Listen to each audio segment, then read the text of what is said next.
અમદાવાદમાં ફરી કમર્શિયલ સિલિન્ડરના ભાવમાં વધારો થયો છે। 19 કિલોના સિલિન્ડર પર 1000 રૂપિયાનો વધારો થયો।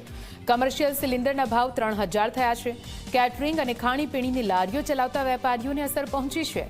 મોટા એકમોમાં પીએનજી લાઇન અને ઇલેક્ટ્રિક સગડી હોવાથી રાહત મળી। સતત ભાવ વધારાના કારણે વેપારીઓમાં પણ રોષનો માહોલ છે।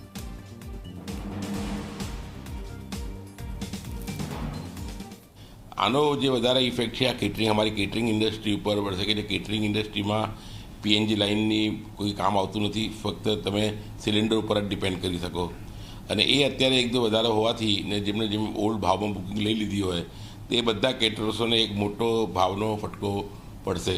કેમ કે ગ્રાહક જોડે તો આ લગ્નનું અમારે શું છે કે 6 મહિના પહેલાં નક્કી કરી લેતા હોઈએ એટલે એ ભાવ નક્કી થયા પછી હવે તમે કહો કે ગેસ વધારો થઈ ગયો ભાવ વધારે આપો એવું કોઈ આપે નહીં। તો આ એક કેટરિંગ ઉદ્યોગને બહુ મોટો ફટકો છે અને આનું સમાધાન બહુ જલ્દી થઈ જવું જોઈએ, નહીં તો આગળ જઈને જે આ કેટરિંગ ઇન્ડસ્ટ્રી છે એને બહુ મોટો ફટકો પડશે। ગુજરાતમાં તમે આજે જુઓ તો 4 થી 5000 ફેરિયાઓ લારીવાળા હશે કે જે નાના ભજીયાવાળા, ઓમલેટવાળા કે જે નાના ચાની કિટલીવાળા એવા બધાઓને બહુ મોટું ઇફેક્ટ અત્યારે પડી રહ્યું છે અને એ ધીરે ધીરે બંધ થતાં શરૂ થઈ ગયા છે। મોટા ઇન્ડસ્ટ્રીમાં અત્યારે બધા ધીરે ધીરે ઇલેક્ટ્રિક ઉપર ચેન્જ થતા જાય છે કે ઇલેક્ટ્રિક જ એક અત્યારે એનું સમાધાન છે। એટલે ધીરે ધીરે ઇન્ડસ્ટ્રીઓ તો મોટી ઇન્ડસ્ટ્રીઓ જે છે જેનું આગળ ભવિષ્યમાં જુએ છે કે ભાઈ આનું ક્યારે બી આવું થઈ શકે કે તકલીફ, તો એના હિસાબે ઇલેક્ટ્રિક ઉપર બધા શિફ્ટ થાય છે।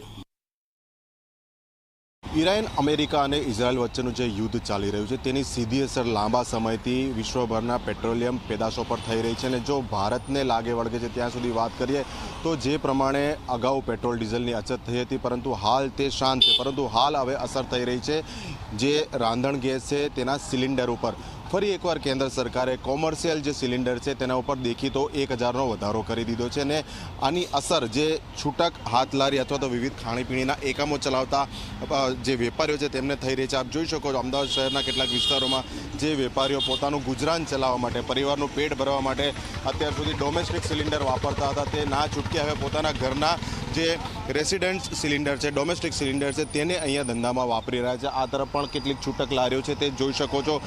અમદાવાદ હોટલ જે એસોસિએશન છે તેના વડાનું કહેવું છે કે મોટી ઇન્ડસ્ટ્રી, મોટી હોટલ, રેસ્ટોરન્ટ છે તેઓ તો ધીમે ધીમે પીએનજી તરફ વળી રહી છે અને ભવિષ્યની જરૂરિયાતને ધ્યાનમાં રાખીને ઇલેક્ટ્રિક જે સગડીઓ છે તેના ઉપર જશે, પરંતુ આ ભાવ વધારાની સૌથી મોટી અસર જે નાના વેપારીઓ છે કે જે દૈનિક ખાણીપીણીની લારીઓ ચલાવી પોતાના પરિવારનું ગુજરાન ચલાવતા હતા, આજે તેમની સ્થિતિ એવી છે કે તેઓ આ સિલિન્ડર ખરીદી શકે તેમ નથી। એટલે જો ખરીદી જ નહીં શકે તો પરિવારનું ગુજરાન કઈ રીતે ચલાવશે અને જે પ્રમાણેની પરિસ્થિતિ ઊભી થઈ છે તે સમયે હવે એકે વેપારીઓ મીડિયા સામે પોતાની લાગણી વ્યક્ત કરવા સુદ્ધા તૈયાર નથી, કારણ કે તેમનો દેખીતો રોષ સરકારના આ નિર્ણય સામે છે।